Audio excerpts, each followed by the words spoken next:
Aujourd'hui, nous allons continuer les enseignements sur les causes des blessures intérieures et je vais faire parler, je crois, de 9 choses et nous allons prier. Amen. Dans vos cahiers, vous allez lire 1 Samuel 4, tout le chapitre d'1 Samuel 4 qui nous parle de la naissance d'Ichabod. Qu'est-ce qui s'est passé? Les Philistins avaient attaqué Israël et avaient vaincu Israël. Je crois avaient tué 7000 ou 8000 hommes. Et Israël est allé chercher l'arche de Dieu, disant que maintenant, avec l'arche, nous irons et nous vaincrons les Philistins. Et quand les Philistins ont entendu les clameurs, la louange, les cris de joie parmi Israël, ils ont dit, qu'est-ce qui s'est passé? Et on leur a dit que l'arche est là. Et ils ont même eu peur. Mais malgré qu'ils ont eu peur, ils se sont fortifiés et ont décidé malgré cela de tenir tête à Israël.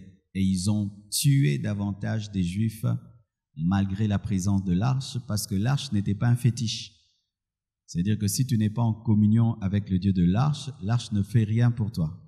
Et ils ont tué 30 000, je pense, d'Israélites ce jour-là. Et ils ont même ravi l'arche et l'ont amené devant Dagon. Et ce jour-là, les 2 fils du sacrificateur Élie, car en ce temps-là, c'était le sacrificateur Élie qui était l'homme de Dieu, pas le prophète Élie, mais le sacrificateur Élie. Et ces enfants étaient des pervers, c'était des enfants qui ne craignaient pas Dieu. Et Dieu avait maudit ces enfants et ils étaient morts tous deux ce jour-là. Alors, les réchappés sont rentrés au milieu des Juifs pour dire que l'arche était prise, mais aussi pour donner la nouvelle au sacrificateur Élie. Et on lui a annoncé que l'arche était prise et que ses 2 fils étaient morts. Et c'était un homme qui pesait beaucoup et qui était déjà très âgé, je crois qu'il avait plus de 80 ans. Et sous l'émotion, sous la blessure, il a été pris de vertige, il s'est évanoui, mais malheureusement, il est tombé sur sa nuque et il est mort. Et quand il est mort, la femme ou sa belle-fille, ayant appris cela, elle était enceinte. Du coup, elle a eu les douleurs d'enfantement et elle a engendré un fils qu'elle a appelé Ichabod. D'ailleurs, lorsqu'elle a engendré cet enfant, elle ne s'en occupait pas, elle était plus prise par la mort de son beau-père et de son mari. Et cet enfant-là, elle lui a donné un nom comme ça là, Ichabod, qui veut dire la gloire est bannie d'Israël. Elle a pris un nom selon les circonstances de la naissance et a donné. Le nom que Ichabod portait était la manifestation d'une blessure intérieure de sa mère. Ce qui veut dire aussi que tu peux avoir un nom qui est une blessure. Moi, je me dis vraiment, je peux jamais donner à mon enfant le nom de Petit. Amen. Jamais je peux donner à mon enfant le nom de Petit, mais il y a des parents qui ont donné à leurs enfants le nom de Petit. Comment t'appelles Petit? Comment ça? Vraiment, c'est sûr que c'est un père ou une mère qui n'a pas de vision, qui n'a pas de rêve et qui n'aimait pas beaucoup cet enfant, parce que la manière dont on nomme nos enfants détermine l'amour que nous avons pour eux et le futur que nous leur réservons. Amen. Pose la question à ton voisin, tu t'appelles comment? Il y a un petit parmi vous? Amen. Et vous allez lire également 1 Roi 19, versets 1 à 18. 1 Roi 19, versets 1 à 18, c'est l'histoire d'Élie qui a demandé la mort à Dieu.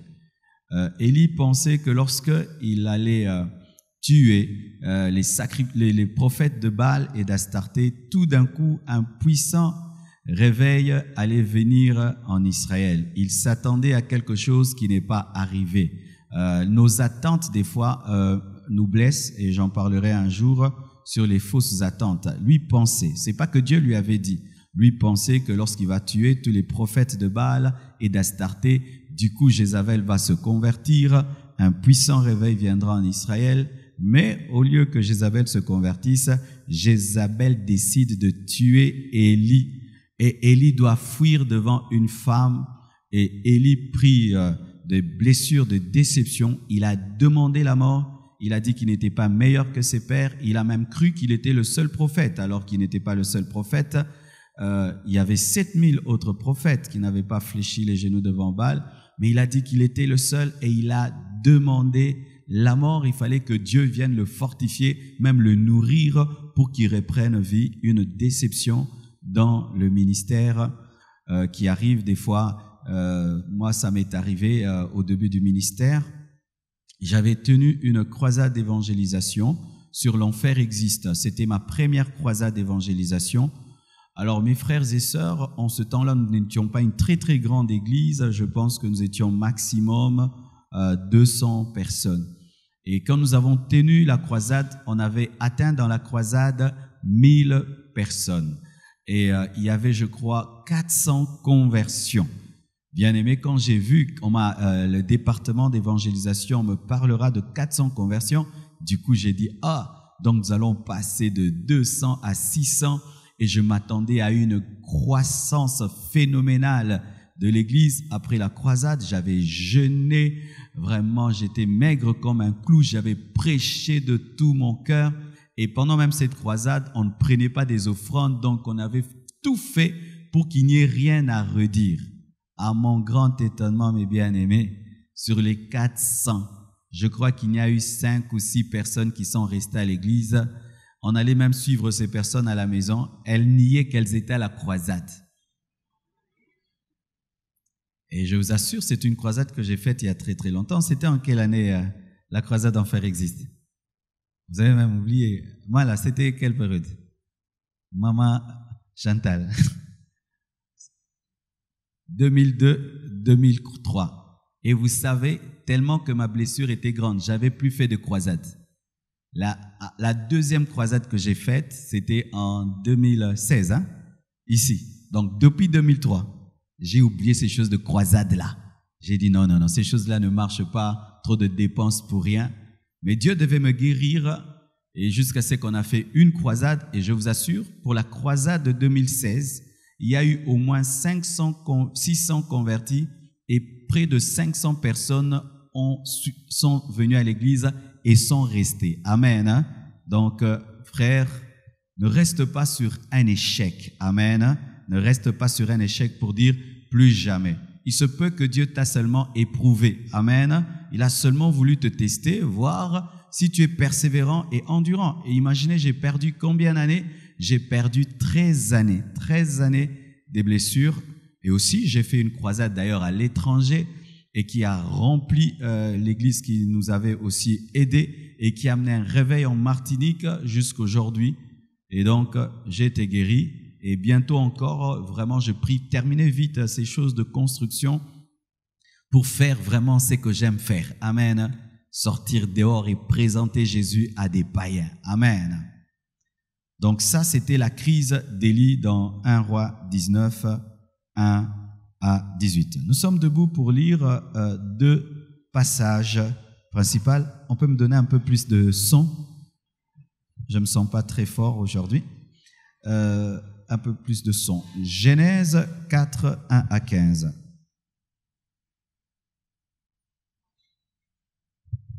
Vous y êtes? Genèse 4, 1 à 15. Adam connut Ève, sa femme, elle conçut et enfanta Caïn.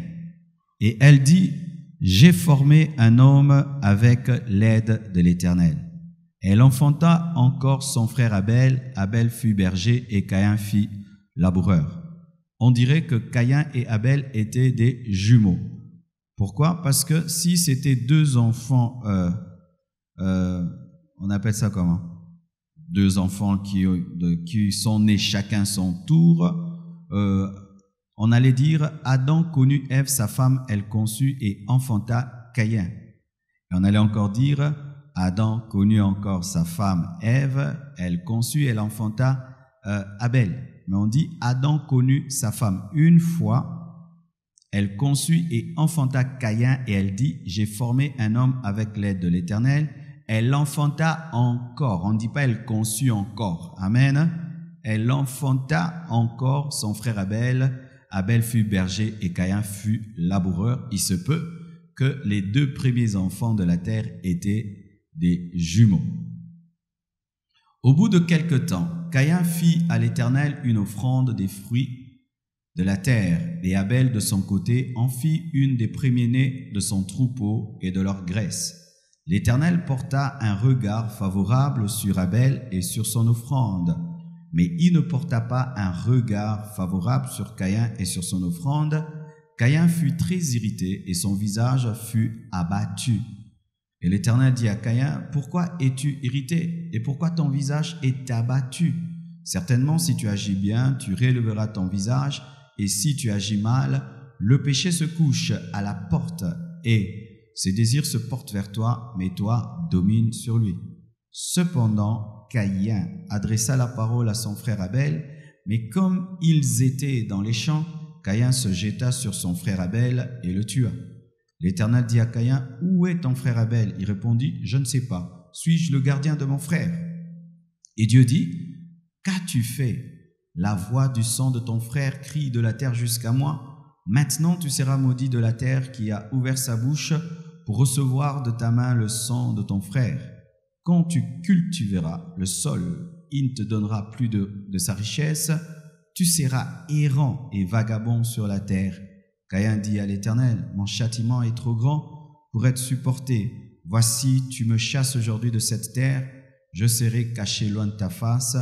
Je serai errant et vagabond sur la terre, et quiconque me trouvera me tuera. » Nous terminons avec une deuxième lecture, Genèse 37, 1 à 11. Genèse 37, 1 à 11, il s'agit de l'histoire de Joseph. Genèse 37, 1 à 11, la Bible dit, « Jacob demeura dans le pays de Canaan où avait séjourné son père. Voici la postérité de Jacob. Joseph, âgé de 17 ans, faisait paître le troupeau avec ses frères. Cet enfant était auprès des fils de Bila et des Zilpa, donc ses demi-frères, femmes de son père. Et Joseph rapportait à leur père leurs mauvais propos. Israël aimait Joseph plus que tous ses autres fils, parce qu'il l'avait eu dans sa vieillesse. Quelle raison? Et il lui fit une tunique de plusieurs couleurs. Ses frères virent que leur père l'aimait plus que tous, et ils le prirent en haine. Ils ne pouvaient lui parler avec amitié. Joseph eut un songe, et il le raconta à ses frères, qui le haïssaient encore davantage. Il a ajouté, il leur dit, « Écoutez donc ce songe que j'ai eu. Nous étions à lier des gerbes au milieu des champs, et voici ma gerbe se leva et se tint debout, et vos gerbes l'entourèrent et se prosternèrent devant elle. » Ses frères lui dirent, « Est-ce que tu régneras sur nous? Est-ce que tu nous gouverneras ?» Et ils le haïrent encore davantage à cause de ses songes et à cause de ses paroles. Il eut encore un autre songe, et il le raconta à ses frères. Il dit, « J'ai eu encore un songe, et voici le soleil, la lune et 11 étoiles se prosternaient devant moi. » Il le raconta à son père, à ses frères. Son père le réprimanda et lui dit, « Que signifie ce songe que tu as eu? Faut-il que nous venions, moi, ta mère et tes frères, nous prosterner en terre devant toi? » Ses frères eurent de l'envie contre lui, mais son père garda le souvenir de ces choses. Que Dieu bénisse sa parole. Asseyez-vous, s'il vous plaît. Alléluia. Lundi, nous avions, et même dimanche, introduit sur les causes des blessures intérieures.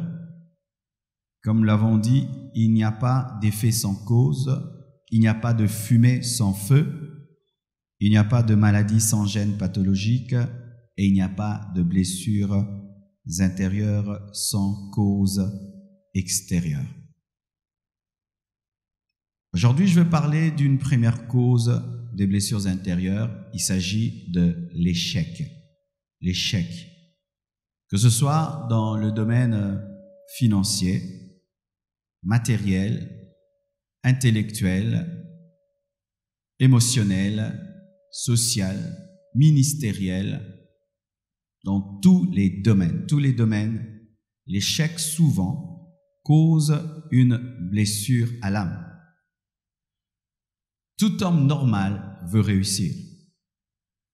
Quelqu'un qui veut échouer à tout prix n'est pas normal. Un homme digne de ce nom cherche à réussir. Il n'y a pas quelqu'un qui se plaît à échouer. Moi, le premier.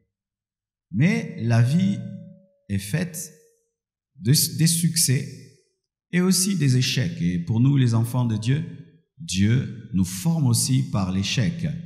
Il nous bénit par le succès et il nous forme au travers de l'échec. Les choses ne se passeront pas toujours comme tu veux.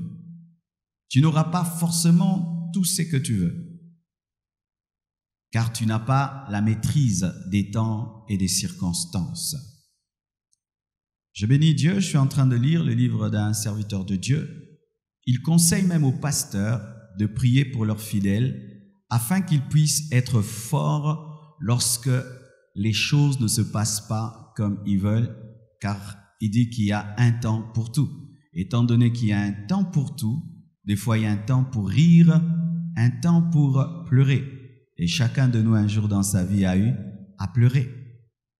Pleurer d'être dernier de la classe, pleurer pour avoir eu 0 sur 10, pleurer pour avoir refait une classe, pleurer pour avoir aimé quelqu'un et qui ne t'a pas aimé, pleurer pour avoir perdu son travail, pleurer pour avoir fait une affaire et avoir perdu tout ton argent, pleurer pour avoir raté un avion, pleurer pour avoir eu un refus de visa, pleurer pour avoir été chassé de sa maison, pleurer pour avoir eu un accident. Je me souviens un jour, je suis venu avec ma voiture à l'église, un mur est tombé dessus. Je me souviens un jour, on a eu à me chasser la nuit d'une maison. Bien-aimés, ce sont des choses qui blessent. Et dans la parole de Dieu, nous voyons quelqu'un qui a connu cet échec. Il s'agit, bien-aimés frères et sœurs, de Caïn. Caïn offre une offrande à Dieu et il s'attend que Dieu va recevoir. Il s'attend que Dieu va recevoir. Et Dieu n'agrée pas son offrande. C'était le produit de son travail, car il était cultivateur. Et son frère de l'autre côté fait de même. Il prend le fruit de son travail parce qu'il était éleveur et il l'offre à Dieu et Dieu agrée. L'offrande de Caïn a échoué, mais l'offrande d'Abel a réussi.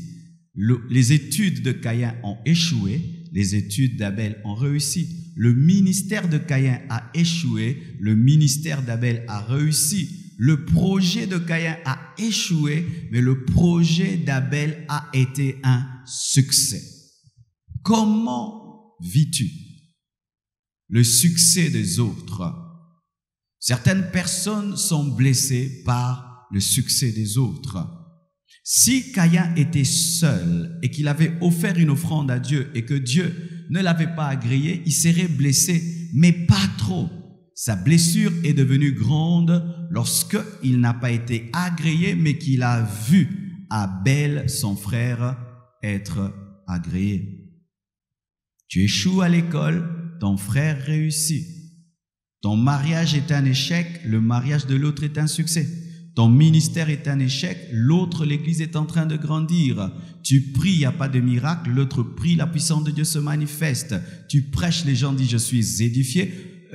Tu prêches, les gens disent c'est pas bien. L'autre prêche, les gens disent c'était bien. L'autre vend, il a des clients, toi tu vends, tu tournes en rond. Et tu deviens une personne haineuse. Tu deviens un homme en colère, une femme en colère. La Bible nous dit Caïn était en colère, de sorte qu'il a décidé de tuer son propre frère. Au Japon, bien-aimés frères et sœurs, les étudiants se suicident seulement parce qu'ils ont eu des mauvaises notes. Vous imaginez? Des mauvaises notes au Japon. Ils ont une culture de fierté, d'orgueil, tellement conscients de leur personnalité qu'ils ne peuvent pas échouer. Et pire, reprendre une classe, un Japonais peut se tuer. l'orgueil, la rivalité, la compétition amènent des blessures intérieures. La plupart des personnes blessées vivent dans la compétition, vivent dans la rivalité. Tu peux t'habiller à la maison et tu aimes ton vêtement, mais quand seulement tu sors et tu trouves quelqu'un mieux habillé que toi, du coup, tu as de la haine contre tes vêtements et tu deviens mal à l'aise alors qu'au départ, tu as aimé la comparaison, la rivalité et l'orgueil. Moi, dans ma vie, jamais. Moi, dans ma vie, telle chose ne peut jamais m'arriver. Moi, dans ma vie, jamais. Comme si tu étais Dieu.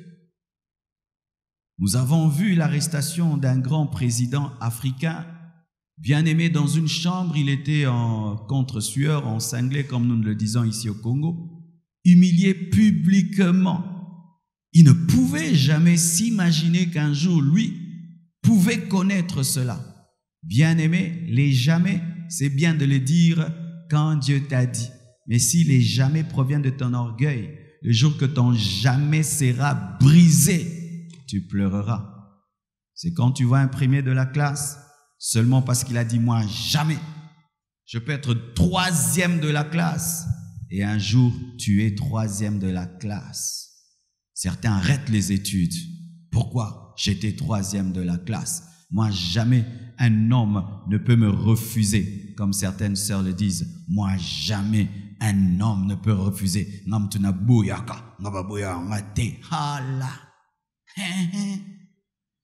Serre. Tu es orgueilleuse dans ces domaines-là. Dans ces domaines-là, il faut être humble. Hein? Alléluia. Hein? Dans le domaine de l'amour, il faut être humble. Parce que tu ne sais pas quel genre d'homme un jour tu aimeras. Peut-être il ne sera même pas aussi bien que tous les hommes auxquels tu as dit non. Et tu vas beaucoup aimer celui-là que tout le monde trouve vilain. Mais toi, tu as mouraché de lui. Et lui, devant tout le monde, Dieu. Arrêtez les jamais. Amen. Hein? Moi, jamais je ne peux habiter un tel quartier. Un tel quartier. Bien aimé, j'ai habité dans des quartiers huppés. Depuis que j'étais enfant, il m'arrivait d'aller en vacances, quittant Goma pour Bukavu. Mon père prend un avion, rien que pour moi et mon petit frère. Et le pilote, ça je n'invente pas, ce n'est pas le mensonge. Amen. Hein? Et je vais en avion, parce qu'il travaillait chez l'homme le plus riche de Goma en ce temps-là. Il avait des avions. Et j'allais et je revenais. Mais il fut un temps, j'allais à l'école à pied, quittant Lemba jusqu'à Limeta, l'école Massamba à pied. Et comme j'étais dans l'orgueil de jamais, tu sais ce que je faisais? Tu viens à pied. Quand tu arrives à côté de l'école, tu vas vers les arrêts de taxi. Pour qu'on pense que tu es venu en taxi, tu enlèves la transpiration. Vous vous imaginez? Ou tu as honte de sortir d'un taxi-bus, comme je vois certains qui ont honte ici de venir à l'église en moto. Vous êtes des orgueilleux, vous n'allez pas bien. Tu ne vas pas bien. C'est pas normal. Je vais t'expliquer comment tu es malade. Je ne sais pas combien ça coûte. Ça coûte combien la moto? Combien? 500. Vous savez, moi, j'ai jamais pris. Hein? Mais qui sait? Faut jamais dire jamais. Tu vas à l'aéroport, tout est bloqué. Tu prends le Wewa, tu vas à l'aéroport. Amen. Il y a un pasteur très connu qui fait ça. Alors, tu as payé 500 francs pour qu'on te prenne, mettons, de Salongo jusque devant l'église. Et comme tu es orgueilleux, tu dis, dépose-moi au coin. Mais tu as marché à pied, il fallait payer 300. Parce que les 200 francs là sont partis. Alléluia. Et pourquoi? Si j'arrive là, en moto, on pensera, on dira. On pensera quoi? On dira quoi? Mais parce que tu n'as pas laissé de voiture dehors. Donc, c'est sûr que soit c'est à pied, soit en moto, soit en taxi. Parce que tu n'as pas laissé. Si tu n'as pas laissé une voiture dehors, tu ne vas pas t'envoler. Donc, tu rentreras soit à pied, soit en moto, soit quelqu'un va te transporter dans sa voiture, soit en taxi, soit en DC7 ou un esprit de vie. Vrai ou faux? Et pourquoi tu as honte? Venez, vous descendez, tu es venu quoi? En moto. en moto. Et puis demain, tu es venu quoi? Je suis venu en ketch. Et puis demain, je suis venu en jeep. Je suis venu en limousine. J'avais une voiture abîmée, je l'ai garée devant l'église. Pasteur ma voiture, un temps, il y avait même des cafards dedans. Je venais avec. C'est ma voiture. C'est mon moyen de transport que Dieu m'a donné. Amen. Hein? Je venais à l'église en taxi. Je viens en taxi. Des fois, même au début, vous êtes à deux devant, comme en ce temps-là. C'est moi, c'est bien moi. C'est moi. Je ne suis pas mort. Mais quand tu dis jamais, alors frère, ton orgueil, lorsqu'il sera brisé, tu seras étonné. Jamais je ne mangerai de telles choses. Frère, jamais je ne boirai le lait là, qui est dans des trucs. Jamais je ne mangerai ce pain-là de la route. Jamais.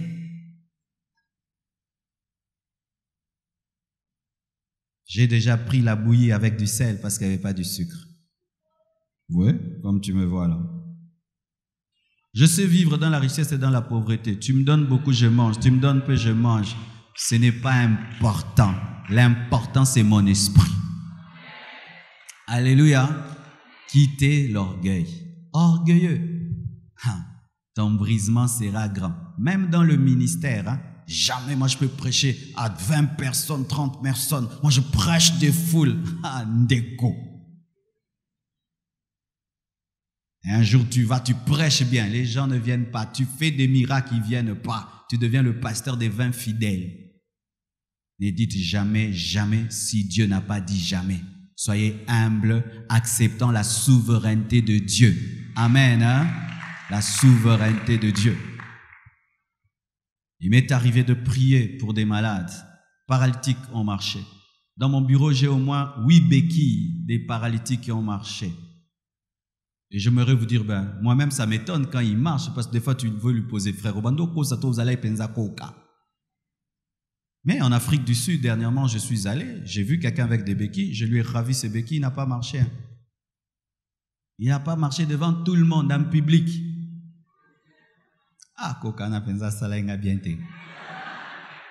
En public, il n'a pas marché.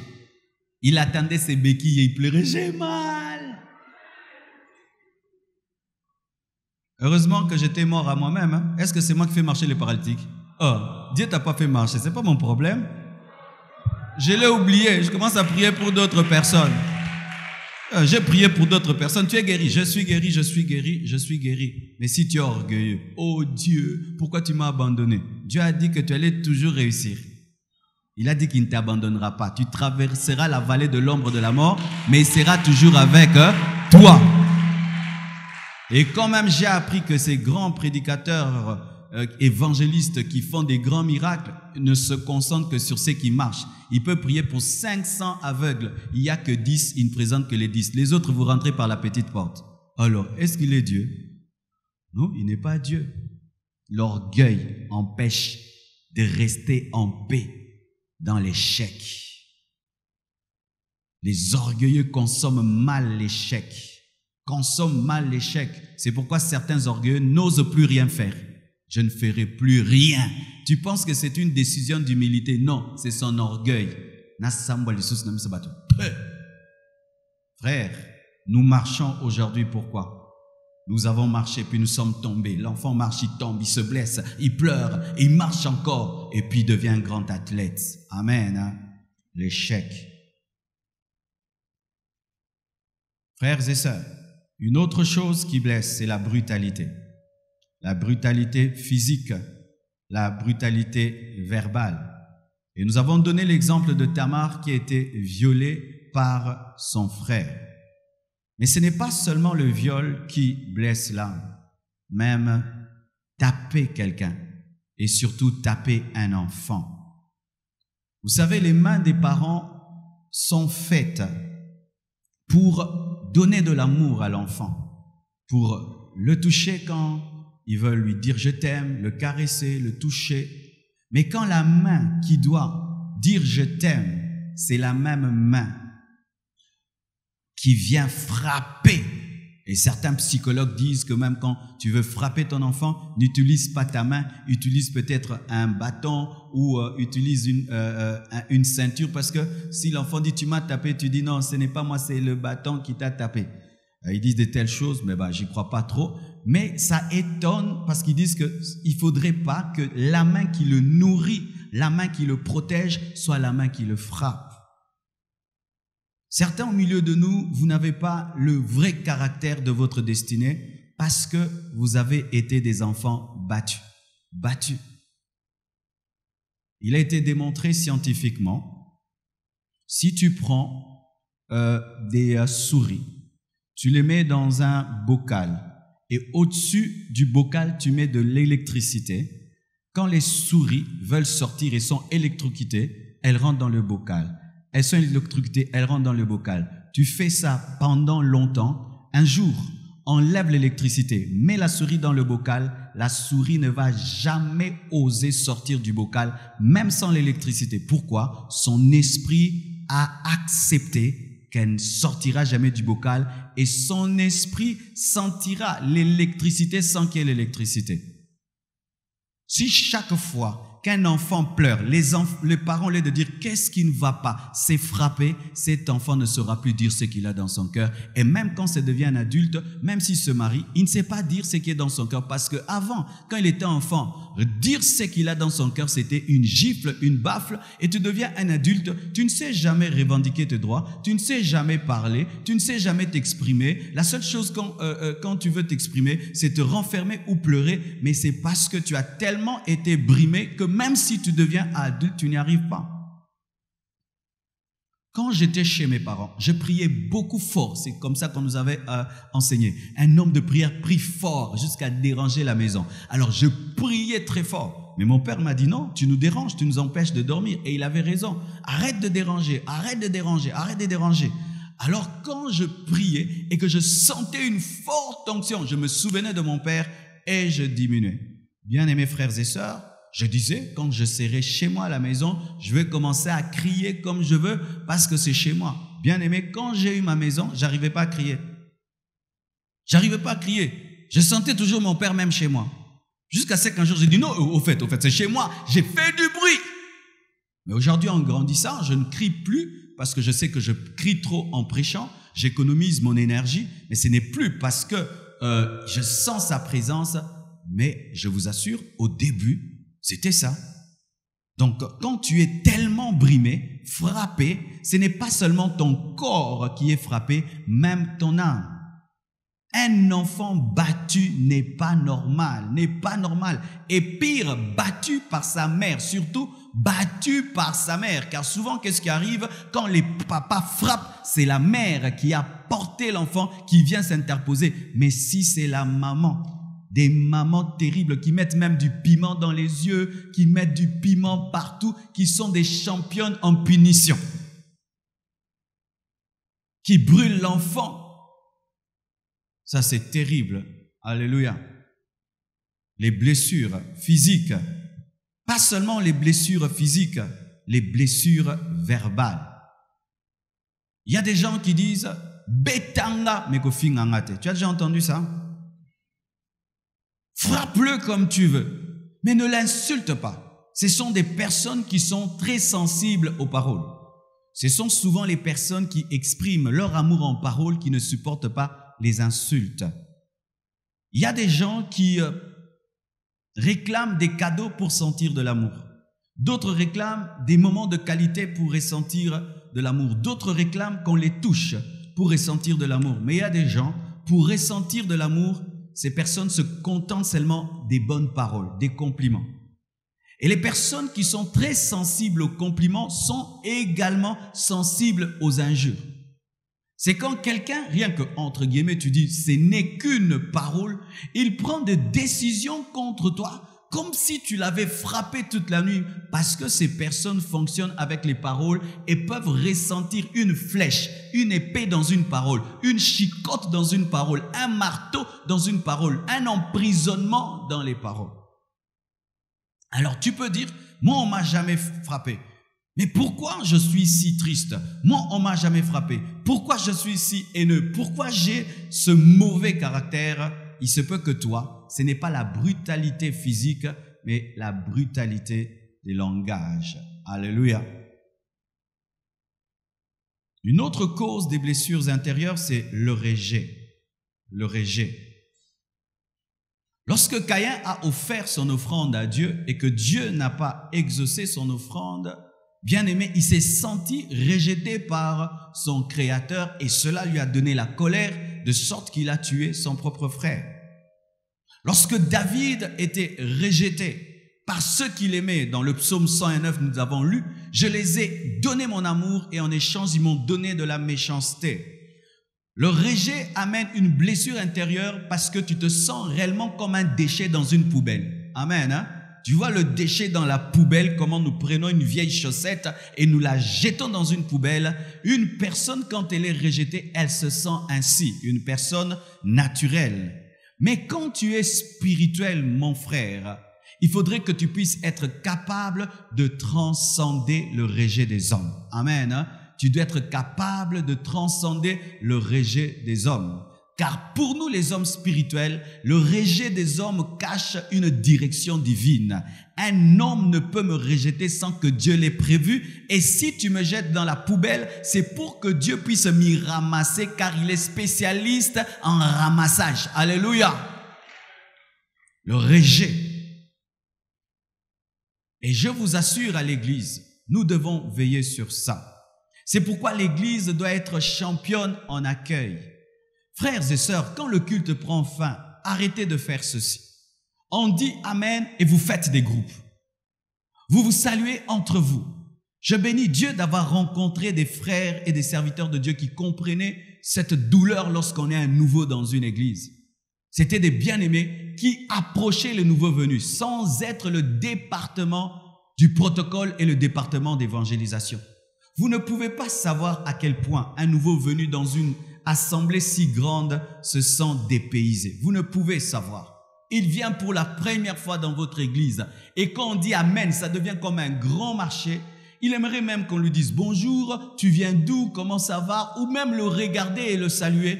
Tout d'un coup, les amis d'il y a 5 ans entre eux, les amis d'il y a 10 ans entre eux, les amis d'il y a 12 ans entre eux, vous faites vos groupes. Moi, je hais les groupes dans l'église.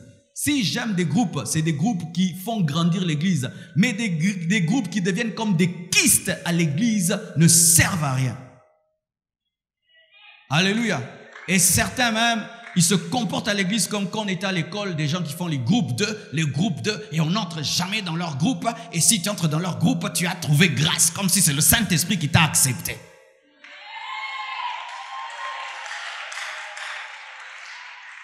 Ça, vous ramenez les choses de l'université à l'église. Vous ramenez les choses du quartier à l'église. À l'église, il n'y a pas des clubs. Amen. Hein? Nous sommes une même famille. Nous sommes frères et sœurs. Quand le culte prend fin, vous devez plus regarder ces nouveaux-là qui se tiennent debout. Ils ne connaissent personne le saluer. Moi, c'est le frère. Moi, c'est ce que je faisais. Moi, c'est le frère Marcelo. Je suis content de te voir. Moi, c'est le frère Marcelo. Et qu'est-ce qui se passe? Lorsque le nouveau reviendra à l'église, il va chercher le frère Marcelo. Et quand je suis devenu président de la jeunesse, oh, je faisais des foules, je faisais des plaintes. Pourquoi? Parce que j'étais relationnel. Mais c'est pourquoi toi, si on te donne le poste, personne ne vient. Pourquoi? Ah, avant. Alléluia. Tu ne salues personne. Et vous êtes toujours entre vous, en train de vous raconter les mêmes choses. Et qu'est-ce qui se passe dans les groupes? Lorsqu'il n'y a pas de nouvelles personnes dans un groupe, vous stagnez comme la mer morte et vous avez des microbes au milieu de vous. C'est maintenant la médisance, des rivalités et des choses qui ne édifient pas. Faites entrer quelqu'un, il va vous dire, oh,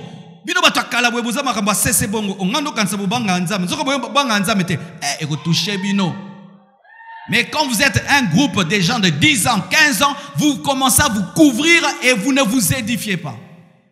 Est-ce que tu aimerais un jour aller dans un endroit où tu te sens rejeté? Pas, on ne te salue pas. C'est pourquoi, chers protocolaires, vous avez un grand travail. Quand vous recevez les gens à la porte, saluez. Et je bénis Dieu. Il y a quelqu'un qui dit que lui prie dans cette église seulement pour le protocole. Amen. Hein? Oh oui, et j'aime bien une sœur là. Une sœur, vraiment, elle peut même travailler à Air France. Elle a un sourire permanent. Donc, elle te donne la place, même si sur une pierre au fan, d'à tellement sourire, et ça bien. Alléluia. Ouais, c'est une sœur, je ne connais pas son nom, beaucoup mieux Bélé. Bien-aimés frères et sœurs, le rejet. Quand quelqu'un est rejeté et qu'il est normal, ça le blesse. Mais quand quelqu'un a une infirmité, est pauvre et passe par des moments de faiblesse, a une maladie, et vous le rejetez en plus de cela, c'est encore pire. C'est encore pire, mes frères et sœurs. C'est pourquoi nous devons toujours avoir de la compassion pour les infirmes. Amen. Nous devons toujours avoir de la compassion pour les faibles. Nous devons toujours avoir la compassion pour les personnes qui n'ont pas tout ce que nous avons. Et si tu es là, mon frère, ma sœur, à cause du rejet des hommes, tu te sens comme une loque, sache que c'est faux. Tu es une créature de Dieu. Amen. Hein? Tu es une créature de Dieu. Et j'aime un homme, c'est un grand savant. C'est parmi les plus grands scientifiques du monde. Bien aimé, il est tétraplégique. Il est sur une chaise roulante. Mais bien aimé, il est l'homme le plus intelligent du monde. L'homme le plus intelligent du monde. Chacun de nous un jour a été rejeté. Des fois, quand tu n'es pas compris, on te rejette. Il fut un temps, c'était très rare qu'on m'invite prêcher dans les églises à cause de mon message. Je me sentais rejeté. Tu vas même prêcher quelque part, tu sens que les gens prêchent contre toi et tu commences à croire que peut-être ils me haïssent. Mais quand j'ai compris que c'était ma destinée, c'était mon rôle, je suis le piment dans l'assiette. J'ai continué à vivre et il y a des gens qui aiment le piment, qui invitent le piment, qui consomment le piment dans les séminaires et dans les conventions. Alléluia.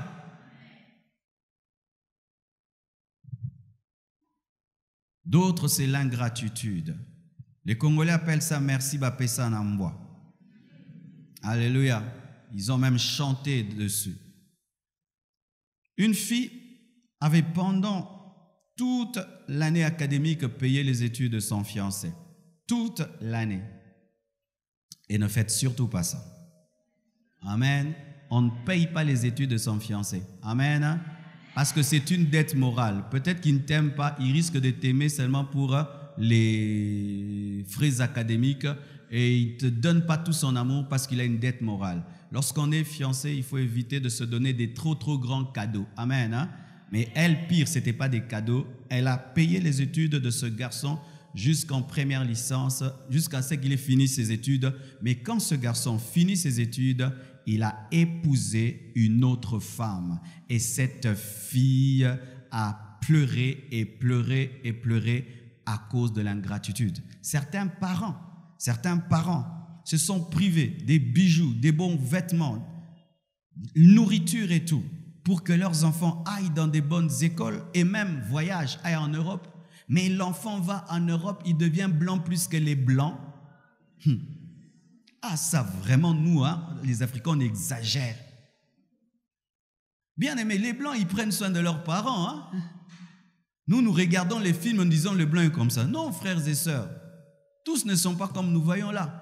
Alors du coup, tu vas en Europe, ils ont même vendu leur parcelle de Njili pour t'emmener là-bas. Et quand tu arrives, bande d'Africains, des sorciers, et ta maman dit, j'aimerais même venir là-bas. Oh non, maman, tu es trop sale, tu vas salir mon appart. Pire, si elle épouse un blanc. Les femmes congolaises, complexées que nous sommes, si seulement elle épouse un blanc, du coup elle devient blanche, en peau noire.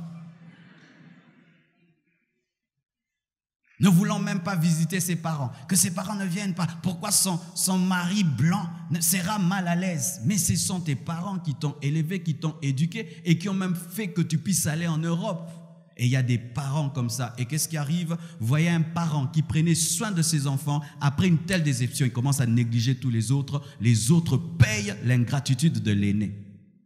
Cher aîné, sachez que vous pouvez changer votre père. Ah oui, aîné, L'aîné de la famille, on prend soin de toi, on te donne tout et tout et tout et tout. Un jour, tu attrapes une grossesse, tu arrêtes les études et tu oublies tes parents. Tu risques de pousser tes parents à dire ça ne sert à rien. Les enfants, ce sont des ingrats. Au lieu de se donner au maximum, il dit après tout, on a vivre. Nous 60 ans, on vivre. Vous connaissez de tels parents qui vendent des parcelles à 70 ans. À 70 ans, on ne vend pas les parcelles. Bien-aimés frères et sœurs, vous qui avez reçu beaucoup d'amour de quelqu'un, faites très attention. Même Dieu dit, à celui à qui on a beaucoup donné, on demandera beaucoup. Et l'homme est comme ça. Quand un homme t'aime beaucoup, tu es en danger. Vous savez ça? Oh oui. Quand quelqu'un t'aime beaucoup, fais très attention. Tu peux beaucoup le blesser parce qu'il y a beaucoup d'attentes. Amen. Hein? Beaucoup d'attentes. Et toi, tu as beaucoup aimé quelqu'un. Pas seulement sur le plan amoureux ou bien pour le mariage. Tu as beaucoup aimé un ami. Tu as beaucoup aimé un serviteur de Dieu. Tu as beaucoup aimé tel, mais il t'a déçu, tu t'étais tellement donné. Tu as défendu cet homme de Dieu. Tu t'étais tellement donné à cet ami. Tu l'as présenté partout, mais en retour, tu as reçu des problèmes et tu décides, j'aurai plus d'amis. Moi, je ne vais jamais me donner même dans un ministère. Fais très attention, la blessure t'a courbé. J'aime Dieu. Malgré qu'il donne et qu'il subit en retour l'ingratitude, il continue à donner. Malgré qu'il aime et il reçoit l'ingratitude, il continue à aimer. Et tel il est, tel nous sommes. Amen. Hein? Car souvent, les personnes blessées tombent dans ce qu'on appelle l'induction. L'induction, c'est dire que tout un groupe ressemble à une personne. Comme on dit, Moyaka Fingi Saba. C'est toi qui as complété. Alors, c'est ça. Amen. Hein? Un seul s'est mal comporté. Du coup, on dit, comme toi tu es Mouyaka, tous sont ainsi, alors que tous ne sont pas ainsi. Et maintenant, il y a des gens qui disent, les hommes sont mauvais, les hommes sont mauvais. Pourquoi? Un homme t'a déçu, ma soeur, un homme. Et c'était aussi à l'âge de 17 ans. Alléluia. Et tu continues avec, les hommes sont mauvais à 23 ans, à 24 ans, à 25 ans. Tu as rencontré combien d'hommes? Un homme, non. C'est lui qui t'a déçu. Ce ne sont pas tous les hommes. Kolala namaseza kolala nandoki. Combien de femmes t'ont déçu? Une femme m'a déçu. Les femmes. Non, la femme, elle a un nom. Amen. Hein? Attention aux gens de telle tribu. Attention aux gens de telle tribu. Pourquoi? Les gens de telle tribu, qu'est-ce qu'ils t'ont fait? Du coup, tu les mets tous dans la poubelle. Alors qu'il y a des baloubas très humbles. Comme Papa Vincent. Papa Vincent est parmi les gens qui m'ont révélé que le Saint-Esprit agit. Non, il a une humilité terrible plus que les Bakongo. Et je disais, Papa Vincent, oui, non, toi vraiment le Saint-Esprit existe. Mais il y a des gens comme ça. S'il va prier dans une... Votre pasteur est qui?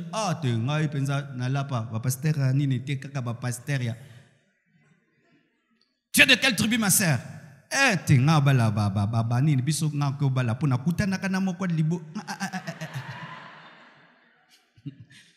Oui, il y a des frères à l'église, lorsqu'ils proposent à une sœur, la première chose,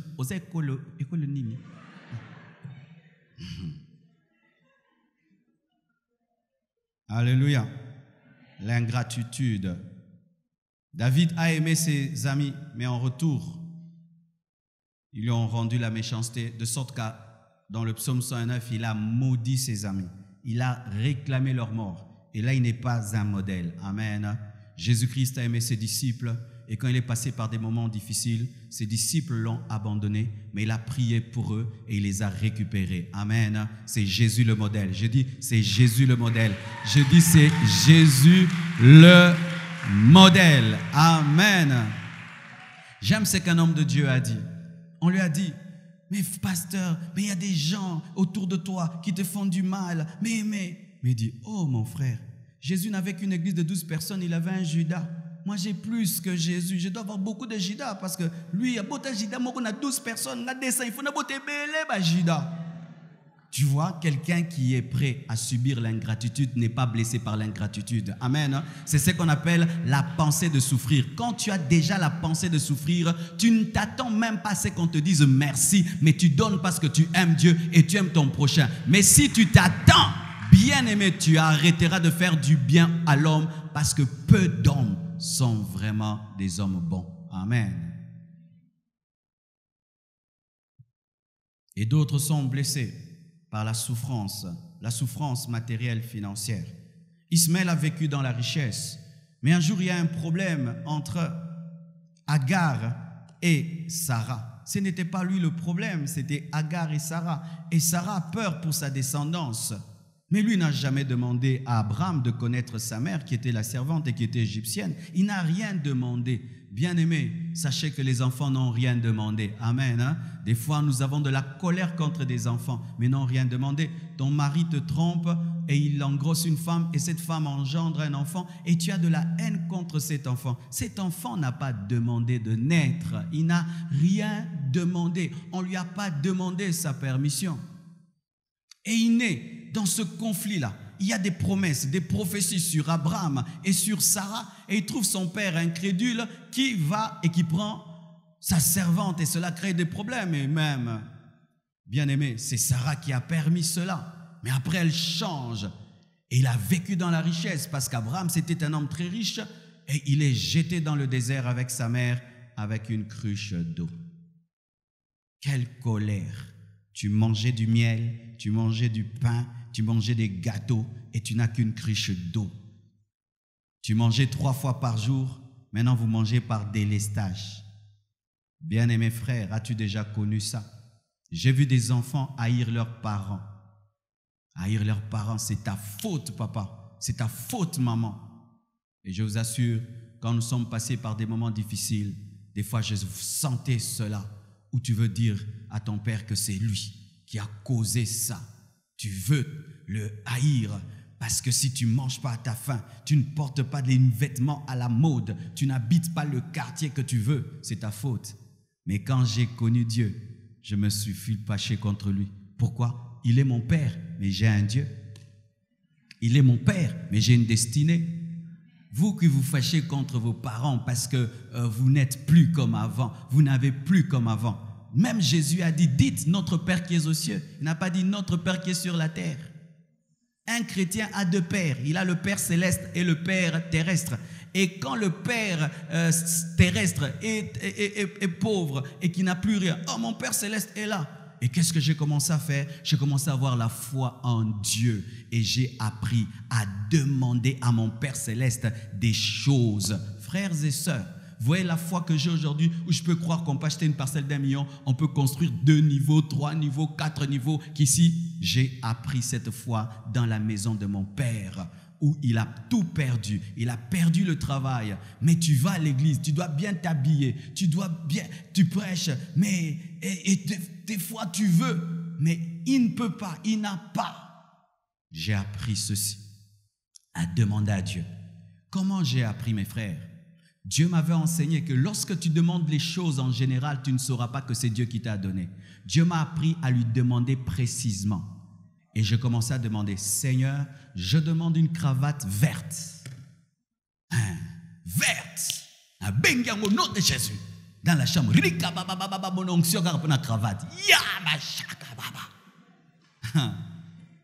Et après, soit un frère te donne une cravate, soit tu as un peu d'argent et puis tu achètes. Tu dis, des chaussures. Je veux une botte brune et une chaussure noire. Chaussure noire, botte brune, au nom de Jésus, au nom de Jésus, au nom de Jésus. Et puis j'achète. Et puis maintenant, je regarde ma garde-robe. Je dis, au nom de Jésus, j'appelle les pantalons, j'appelle les vestes, au nom de Jésus. Je vous dis la vérité. Et puis il y a un pantalon, 2 pantalons, 3 pantalons. Et puis quand il fallait acheter les chaises de l'église, j'appelle les chaises au nom de Jésus. Les chaises sont venues. Les instruments de l'église, j'appelle les instruments au nom de Jésus, c'est venu. Je pouvais tenir des fois des actions de la jeunesse. Je fais une banderole, mais je n'ai pas l'argent. J'appelle les gens, je n'ai même pas l'argent pour la sonorisation, pour les musiciens. Mais j'ai dit, samedi, et tout le monde dit, samedi, ce sera grave. Samedi, ce sera grave. Mais moi-même, oh Jésus. Des fois, je revenais de l'université, et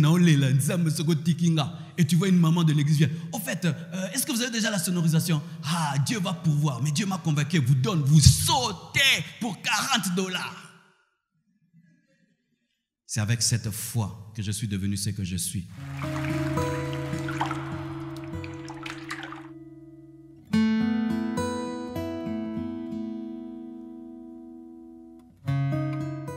tu arrives, tu sens toi tu as un parfum là, hein? Tu entres dans la maison. Ah! Ok, bon, mawa. Mais tu sais ce que je sentais? J'avais la paix. Et je me sentais bien chez nous. Vous voyez ce qu'on dit qu'on n'est jamais mieux que chez soi? Je le sentais. Là-bas, c'était beau, c'était bien. Mais je n'étais pas aussi libre que chez nous. Chez nous, j'avais la paix. Je n'avais pas tout, mais j'avais la paix. C'est quand j'ai appris à vaincre les blessures intérieures. On est mieux que chez soi. Et tu dis à ton ami, c'est mon père, c'est ma mère, c'est chez nous. Fanda na kita chez nous, ana fanda. Soki yo boya nga po naza bongo te Dieu na o, nga na obonga kana vie. Alléluia. Ne nie pas chez vous. Tu amènes ton ami, tu l'amènes. Et pas bozaboué, tozaboué. Oboya nga. Eza lelo nanga, lobi yo yebi, kendaka déjà libérer chemin. Je ne te prêche pas des choses en l'air, je te prêche ma vie. Mes frères, quelqu'un qui vient d'une très très belle maison et qui a de la personnalité, c'est normal. Mais quelqu'un qui vient d'une bicoque, mais il a de la personnalité, ça c'est un homme. Oui, ça c'est un homme. Pourquoi? Il doit faire un effort pour accepter l'intérieur et dominer l'extérieur. Alléluia. Mais des années après, nous nous rencontrons avec ses amis dans des avions. Il vient, moi aussi je vais, il revient, je reviens. Nous revenons. Frère, ce que tu es aujourd'hui n'est pas la fin de ta vie. Ce que tu traverses aujourd'hui n'est pas la fin de ta vie. Refuse les blessures parce que tu n'as pas mangé, tu n'as pas porté les vêtements à la mode. D'ailleurs, la mode, ça change tout le temps. Avant, les pattes d'éléphant, c'était la mode. Maintenant, sur la pattes d'éléphant, c'est Kyo. Avant, c'était les boogies. Sikoyo, ra, tozong suzu, boogie. Oh, je ne suis pas à la mode, je suis complexé. Pourquoi? Je n'ai pas la chaussure à la mode, je n'ai pas le pantalon à la mode. Bien-aimé, tu es blessé pour rien. Pour rien. Et certains même croient qu'à la compassion, il faut être très très bien habillé pour venir. L'église n'a pas propre noyate. Le kouta, surtout ma débrouillère. Ma débrouillère.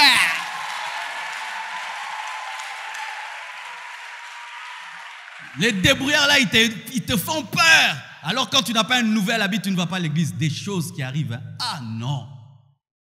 Il fait un temps, je fréquentais une église chic. C'était quand tu n'as pas une nouvelle chaussure le dimanche. Vraiment, tu ne veux pas aller. Quand tu as le même pantalon, tu ne veux pas aller. Bien aimé, des blessures inutiles. Expose-toi à la parole, à la parole, à la parole, à la parole, jusqu'à ce que tu auras des habits qui vont souffrir des blessures intérieures. Qui, quand tu ouvres la garde-robe, ça crie, porte-moi, porte-moi, il y a des hommes, porte-moi. Des chaussures qui te disent, et moi, et moi, et moi. Ah non, pas toi, pas toi, pas toi. Ah, toi alors. Est-ce que tu crois ça? Oh, j'irai pas à l'église parce que j'ai pas une nouvelle veste, je n'ai pas. Bien aimé, c'est ton esprit qui est important. Bien aimé frère, sortez de ces complexes. Quand Dieu m'a appris à accepter ma situation, je t'amène chez moi. Et quand je voulais épouser ma femme, j'avais une maison bizarre. Je ne l'ai pas amenée dans un hôtel-restaurant. Déjà.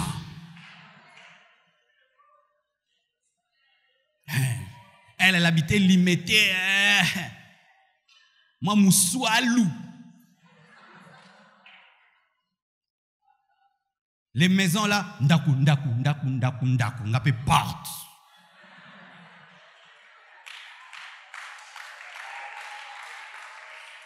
Alléluia.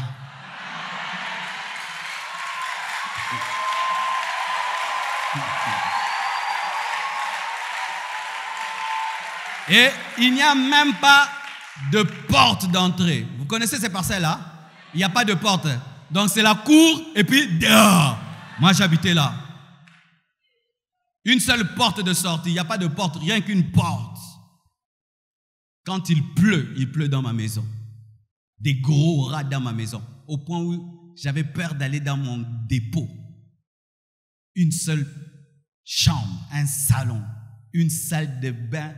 Non, ce n'était pas une salle de bain, c'était une douche, comme de la prison. un couloir bizarre. Une cuisine tellement petite que quand on prépare, tu es dehors, mais les mains sont dedans. Oh, il faut lui demander, vrai de vrai. Et c'est bon, oh là, nous autres, alors, on s'aime au téléphone, on s'aime. J'ai dit non, il faut que tu vives. Viens chez moi. Et je t'attends, pas très sapé, normal.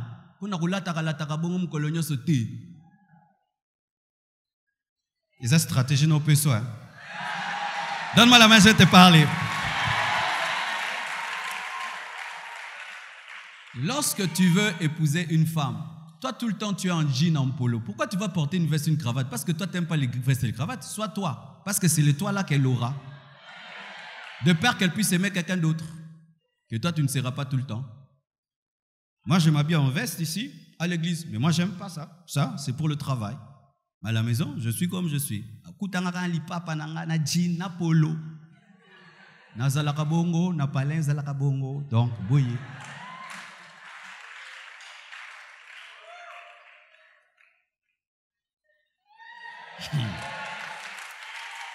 Mais, malgré tout ça, elle m'a trouvé sans rien. Elle m'a accepté. Quand je lui donnais de l'argent pour elle, elle m'achète un réchaud. Je donne l'argent pour elle, elle m'achète un frigo. Je lui donne l'argent pour elle, parce que moi, c'était les bancs, les instruments de l'église. Elle m'a accepté comme ça. Aujourd'hui, je peux lui acheter tout ce qu'elle veut, parce qu'elle m'a accepté comme ça. Mais d'autres sont venus me voir dans de tels endroits. Déco. Ah, tu habites ici? Oui. Vraiment.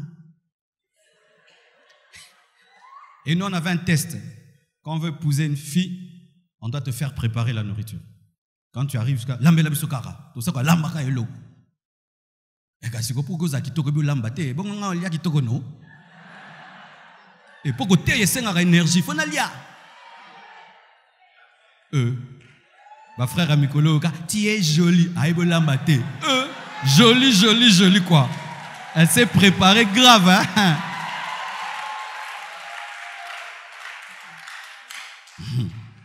Et évite de manger chez elle. Parce que si tu manges chez elle, sa maman peut préparer pour elle ou sa grande sœur. Tu ne sais pas ce qui se passe à la cuisine.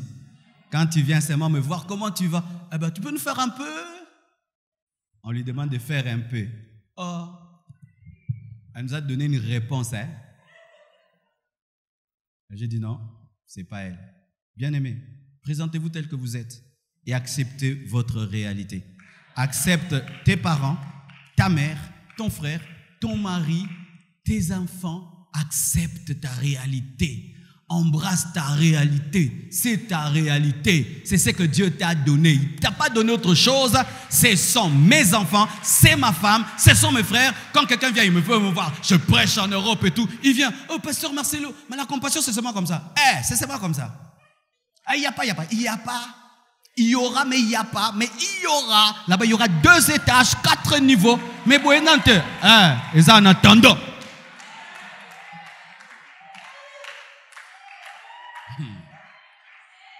Frère, pour vaincre dans la vie et éviter les blessures, tu dois avoir un cœur dur. Tu dois avoir une forte personnalité. Si tu es faible, la vie te tuera. Bilela lela, pour lela. Au semer kolela, pour récolter. J'aimerais terminer. Il y a d'autres qui sont blessés par le mépris. Et le mépris, c'est quelque chose de tellement subtil, subtil, que des fois, tu ne peux pas sentir que tu as blessé quelqu'un. Vous voyez, mes frères et sœurs, Job traverse des moments difficiles. Il a tout perdu. Sa santé, ses enfants et ses biens. Et ses amis viennent pour le consoler. Et dans leur manière de parler, il y a du mépris. On lui dit de confesser ses péchés. En d'autres termes, on lui dit que tu es malade et tu as tout perdu parce que tu as péché. Mais ils sont présents. Mais leur manière de se comporter est mauvaise.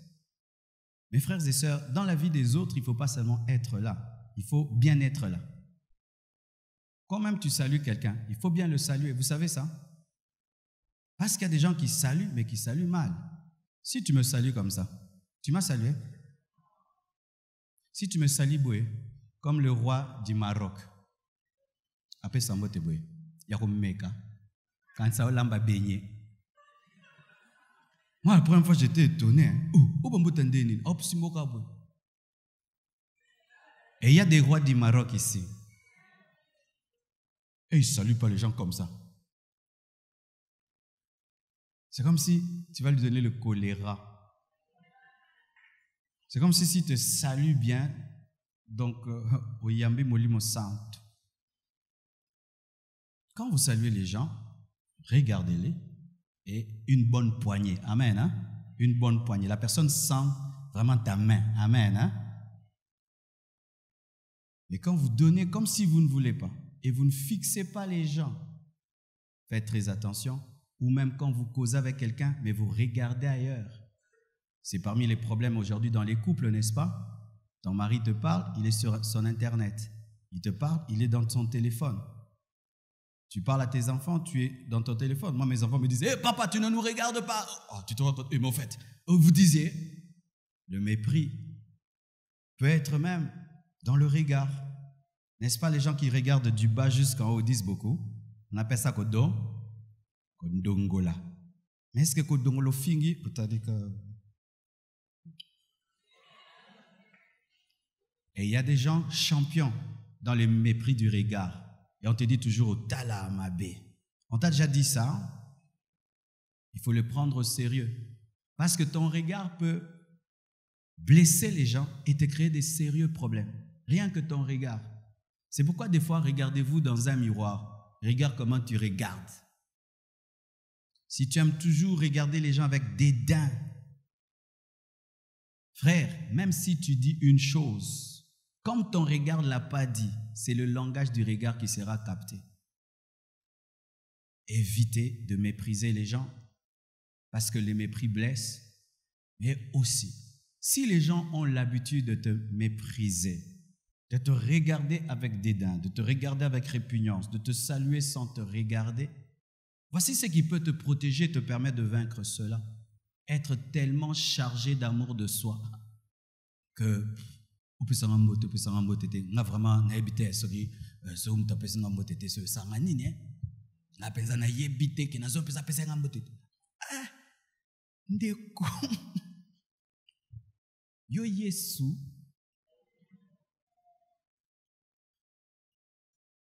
mais il y a des gens comme ça. Il a salué tout le monde sauf moi. Et je veux dire, moi, un président de la République, une femme l'a refusé de le saluer. Parce que c'est grave, n'est pas saluer ce président-là. Donc c'est non. Mais si tu as un grand estime de toi, comme David tu dis, je te loue parce que je suis une créature si merveilleuse, que tu me salues ou pas, que tu me regardes ou pas, que tu me dédaignes ou pas, j'ai du prix à ses yeux. Pour me racheter, le sang de son fils a coulé. Alléluia. Ta valeur, ce n'est pas la salutation d'un homme, le regard de quelqu'un. Ta valeur, c'est le regard de Dieu. C'est le regard de Dieu. Pendant qu'on te méprise, Dieu te regarde. Alléluia. J'aimerais terminer en vous donnant une clé spirituelle que Dieu m'a donnée. J'ai parlé au départ de Caïn et d'Abel. Comment ne pas être blessé par le succès de quelqu'un? Comment continuer à être heureux alors que quelqu'un avec qui tu as étudié ou grandi est plus que toi? Comment continuer à être heureux quand quelqu'un que tu connais si bien mais monte tellement que tu penses être maudit? Le secret, c'est dans les paroles de Jean-Baptiste. Un jour, on vient auprès de Jean-Baptiste et on dit, le Jésus là que tu as baptisé, il baptise plus que toi. Donc on veut créer un conflit, une jalousie, une rivalité entre Jean-Baptiste et Jésus. Toi, tu as commencé avant lui et c'est toi d'ailleurs qui l'as baptisé. Normalement, tu devais être plus que lui. Écoutez la réponse de Jean-Baptiste. L'homme ne reçoit que ce qui lui a été envoyé du ciel. Alléluia. L'homme ne reçoit que ce qui lui a été envoyé du ciel. Vaut mieux qu'il paraisse et que je diminue. Amen. Hein? Qu'est-ce qu'il a fait? Il a accepté sa destinée. Regardez ce corps. La main a quelque chose, mais la main n'a pas tout. La tête a quelque chose, mais la tête n'a pas tout. Dans ma tête, il y a mon cerveau, mais dans ma tête, il n'y a pas mon cœur. Et dans ma poitrine, il n'y a pas mon cerveau, mais dans ma poitrine, il y a mon cœur. Mais ma poitrine n'a pas mon cerveau. Mon pied a quelque chose, mais mon pied n'a pas ma main. Dans chaque membre du corps, Dieu a placé quelque chose, mais Dieu n'a pas placé tout. Accepte ce que tu es et ce que tu as. Car tu n'as pas tout. Et même l'autre que tu envies n'a pas tout. Personne n'a tout. Personne n'a tout. Personne n'a tout. Je vous dis, personne n'a tout. Ne pensez jamais, Dieu est injuste, il aime plus que moi. Est-ce que tu le connais? Il y a des endroits où il pleure et des endroits où il se réjouit. Accepte ta destinée, accepte ta vie. Une personne qui a accepté sa destinée et qui a accompli sa destinée ne tombe jamais dans la jalousie, ne tombe jamais dans des blessures parce que quelqu'un a réussi. Je vous dis devant Dieu, si on me disait, Pasteur Marcelo, cette église, laisse-la à quelqu'un. Nous te donnons l'église d'Oyedepo à Lagos, cette église de 200 000 membres ou je ne sais pas combien, je vais refuser. Vous savez pourquoi? Je n'ai pas d'histoire avec cette église-là. Il n'y a pas de suspense. Il n'y a pas d'histoire. Avec cette église, je me souviens, on a commencé à 3. On est en train d'aller de gloire en gloire. Je me sens bien ici. Et si on me dit, pasteur, arrête d'être pasteur au Congo, deviens pasteur aux États-Unis, je ne veux pas. Je ne veux pas. Oh, là-bas, ce sera facile. Oui, ce sera facile. Mais j'aime quand c'est difficile. Un moment, écoutez les bino bobi misi ango. Un moment, inondation bobo longo ango. Pour Osomaka moquette. On a des chez eux moquette. Ça me fait du bien. Ça filme à américain. Hermo Makam. Mais toi, tu aimerais la vie de l'autre, la vie de l'autre, la vie de l'autre. Mais tu n'as pas une histoire avec cette vie. J'aime ma vie. Même si je n'ai pas tout, j'aime ma vie. Je ne veux pas être Jésus, je suis Jean-Baptiste. Je ne veux pas être Jésus, je suis Jean-Baptiste. C'est ce qu'il a voulu dire. Et il n'a pas été blessé par le succès de Jésus. Frères et sœurs, je ne prêcherai pas comme tous les prédicateurs. Je ne ferai pas les miracles comme tous les prédicateurs. Je n'aurai pas tout ce que les prédicateurs ont, mais je sais ce que j'ai. Et je l'utilise. Alléluia. Et si un jour quelqu'un dit, pasteur, comme toi, tu ne fais pas ça. Comme toi, tu ne fais pas ça. Je vais ailleurs.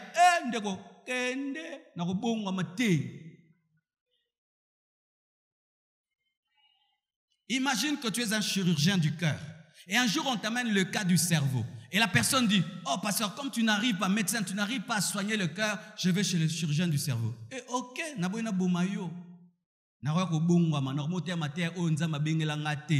alléluia. Oh, donne 1000 fois même tu as $1000. 1000 fois même tu as $1000. Non. Tikamasumu, bangala mutemo keneli felo, matea nangai. Natikalika nango, nako changeango te. Et si on me dit non, lui là, il fait tout le temps ceci, tout le temps cela, il prophétise, il donne les numéros de ceci, de cela. Lui, c'est lui. Moi, c'est moi. Accepte-toi. Tu ne seras jaloux de personne. Et il y a de la place pour tout le monde. Il y a de la place pour tout le monde. Et écoutez maintenant Jésus. Ah, ça j'aime. Ça s'appelle le ping-pong d'honneur. Dites ping-pong d'honneur. Ping-pong d'acceptation. Ping-pong de reconnaissance. Jean-Baptiste, on vient lui dire, celui que tu as baptisé, baptise plus que toi. Et Jean-Baptiste dit, vaut mieux que lui monte et moi que je descende. Mais quand on veut auprès de Jésus-Christ, il dit de tous ceux qui sont nés de femmes, il n'y a pas plus grand que Jean-Baptiste. Ping-pong, ping-pong de reconnaissance, ping-pong de gratitude. Nandimio, ondiminga, nandimio, nandiminga. Mais yo po nanini bale tika la repana, yo, betaka banzadi à reconnaissance. Donne-moi la main que je parle. Oui, toi, on te reconnaît, mais toi, tu ne reconnais personne. Il y a reconnaissance. Même Jésus a reconnu que Jean-Baptiste était grand. De tous ceux qui sont sur la terre, il n'y a pas plus intègre que Job, Dieu. Quand tu vois quelqu'un commencer à reconnaître les grâces des autres, il est guéri. Mais quand tu vois quelqu'un qui ne reconnaît jamais, il a un problème. Tout le monde a quitté. Non, mais il y a un bâtiment. Vrai ou faux? Attends, il y a un bâtiment. Il y a un bâtiment. Il y a un bâtiment. Il y a changé. Mais si on a 10 000 €, il y a un bâtiment. Nabimi, pasteur, on a bien, on a profité.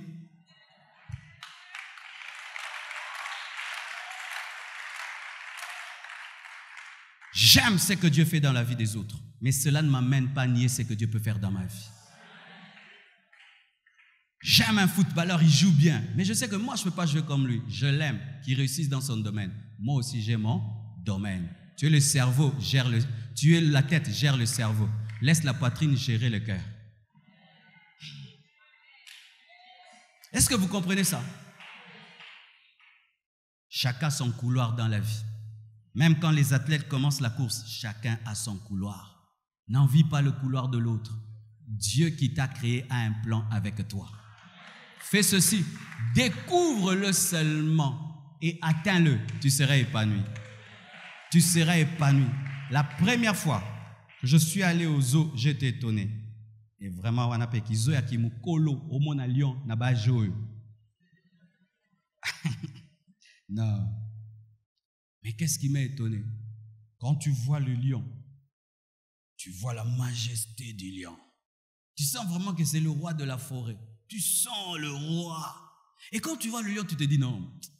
Comme j'ai vu le lion, il n'y a plus rien qui va m'impressionner. Archi faux. Tu vois le gorille. Oh.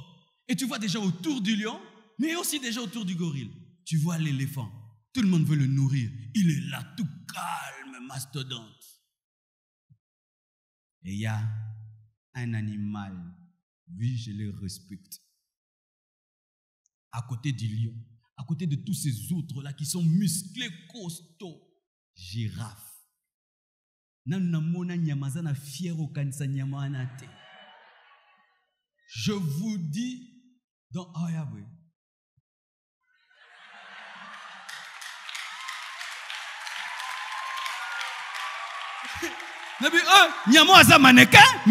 mannequin. Je te dis à Ebo. Et à Talibino, il vient avec sa tête à Talibino.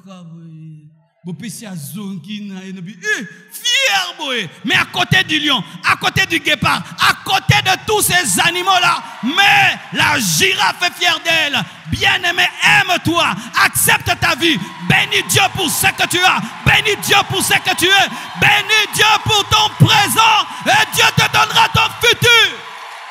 J'aime ma vie, j'aime mon appel, j'aime mon ministère, j'aime la manière dont Dieu m'utilise. Je n'ai pas tout, mais j'ai quelque chose. Je ne peux pas tout, mais je peux quelque chose.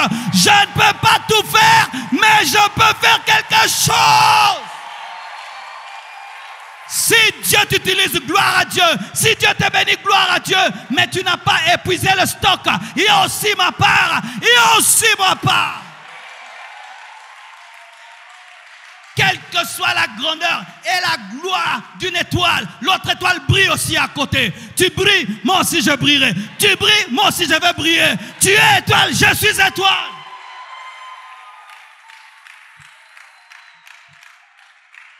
Depuis ce temps, frère, j'ai la paix. Il nous arrivait, tu es invité à prêcher quelque part. On te dit, lui, il a une église de 10 000 membres. Lui, il est ceci. Et toi, tu vas prêcher, tu te dis, Seigneur, comment? Depuis Ndeko. Même Jean 3,16, on a marqué dans Namoko. Yo kalinyango na tokisiango.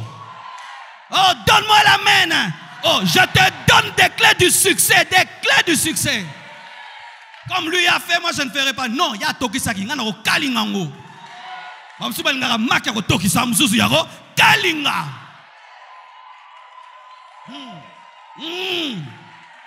Chacun sa route, chacun sa vie, chacun son appel, chacun sa particularité, chacun ses promesses. Joseph appelait prendre Israël en Égypte. Moïse appelait prendre Israël de l'Égypte, hors de l'Égypte. Chacun sa vie, chacun son appel. Quand tu atteins ce niveau d'assurance, bandi mayo, to bandi mayo te, oza. Et oza.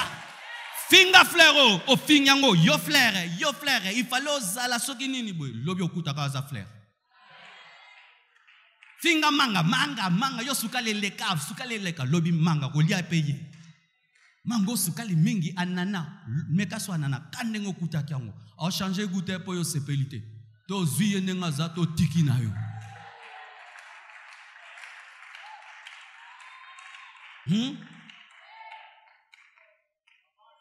Parce que des fois, nous sommes trop fragiles.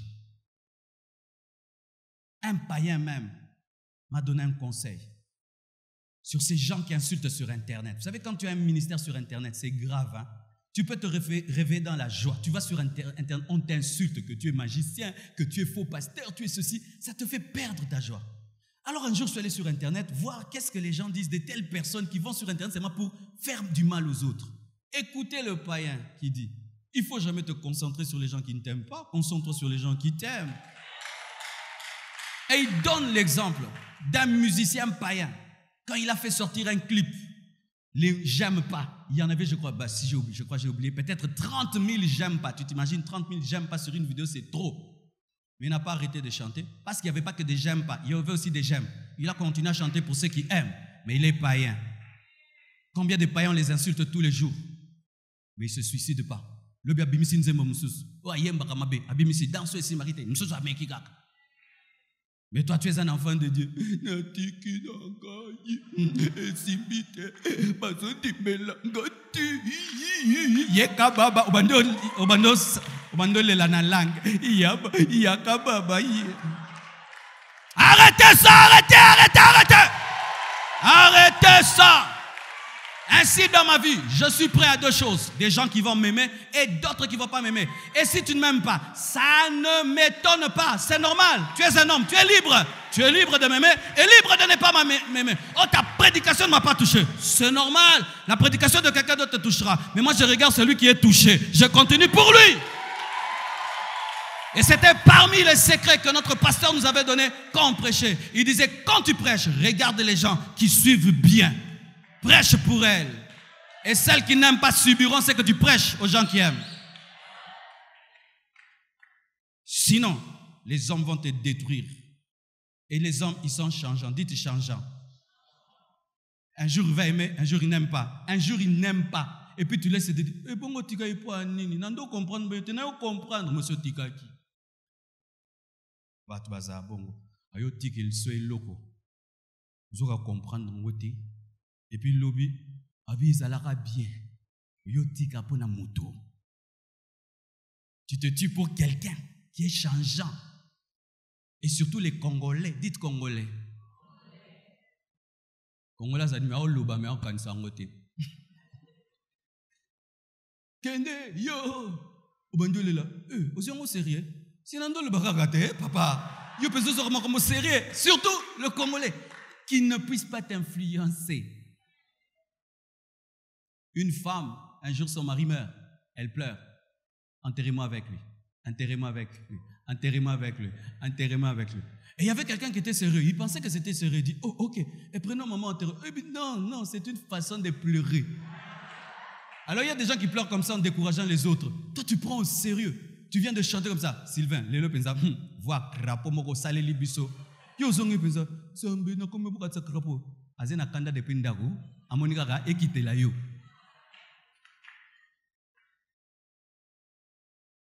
Yo pesa bilamba rouge makasi boye po nini zoka yo rouge simbara otiki no ba rouge pona yé mais le bijo mon père yé mo alati rouge ango abisko rouge n'est pas pété. Les hommes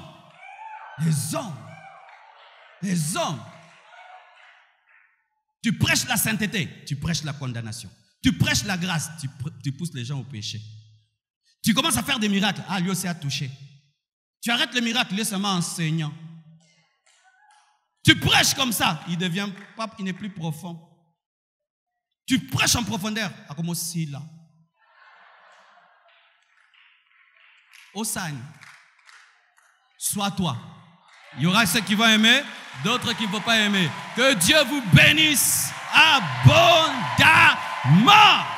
Et Karabashaya. Dis à 10 personnes, j'aime ma vie, j'aime ma vie. Dis à 10 personnes, j'aime ma vie. J'aime ma vie. Dis à 10 personnes, j'aime ma vie. Tu dois apprendre à dire ça. Dis à 10 personnes, j'aime ma vie.